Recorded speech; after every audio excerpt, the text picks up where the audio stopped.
Je m'appelle Hervé Fernandez, je suis chef de service de gynécologie obstétrique à l'université Paris-Saclay, hôpital Kremlin-Bicêtre, et je suis actuellement président de la société de chirurgie gynécologique et pelvienne.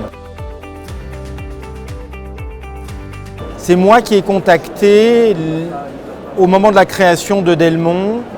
parce que je cherchais des équipes avec qui travailler pour pouvoir développer certains produits et j'avais des difficultés avec certaines sociétés présentes sur le marché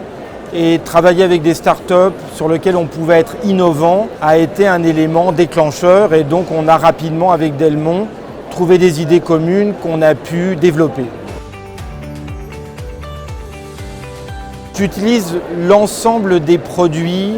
de la gamme, c'est-à-dire aussi bien EasyCare qui me permet d'avoir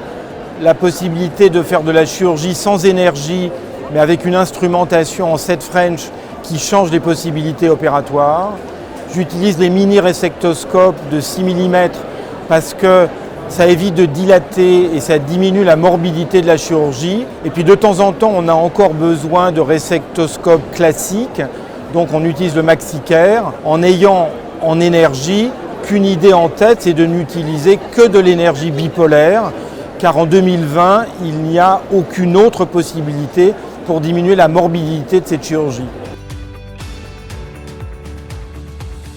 Les moyens de prise en charge, dès que l'on veut vérifier qu'une cavité utérine est normale ou qu'on veut la préserver ou qu'on veut la réparer, c'est bien sûr l'hystéroscopie et en fonction de la pathologie qu'on va trouver, adapter en fait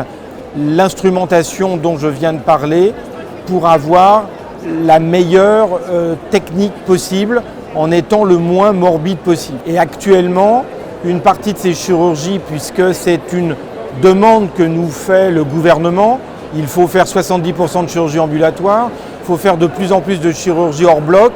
Et donc en fait, il faut se battre, si j'ose dire, puisqu'on n'a pas de financement, pour que la chirurgie hors bloc puisse être valorisée et surtout puisse être réalisée, puisqu'on a toute l'instrumentation technique pour le faire. Alors il y a les pathologies que l'on peut traiter hors bloc, qui sont certains polypes, qui sont de petits accolements des parois utérines, donc des synéchies,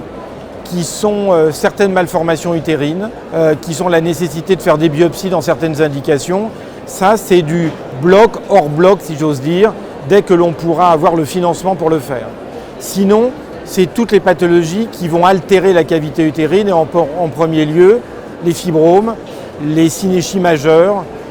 certains polypes et puis certaines situations où les femmes ont des muqueuses épaisses qui entraînent des saignements et qui vont nécessiter une destruction de la muqueuse pour les femmes qui n'ont plus de désir d'enfant.